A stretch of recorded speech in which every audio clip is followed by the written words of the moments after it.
কোরবানি ওয়াজিব হওয়ার শর্ত কি কি? এই মাসআলার উত্তর হইল, কোরবানি ওয়াজিব হওয়ার কয়েকটি শর্ত রয়েছে। 1 নম্বর, মুসলমান হওয়া। সুতরাং কাফেরের উপর কোরবানি ওয়াজিব হবে না। 2 নম্বর, স্বাধীন হওয়া। সুতরাং যারা ক্রীতদাস তাদের উপর কোরবানি ওয়াজিব হবে না। 3 নম্বর, সুস্থ মস্তিষ্ক সম্পন্ন প্রাপ্তবয়স্ক হওয়া।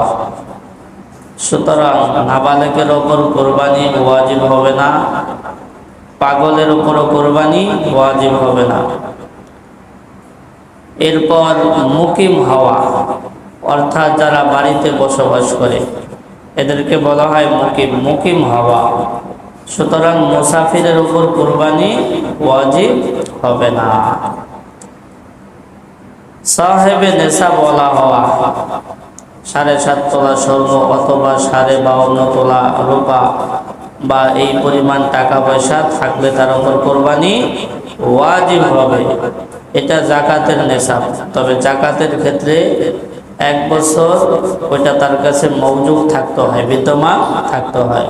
কিন্তু কোরবানির ক্ষেত্রে এটা 1 বছর থাকা শর্ত না।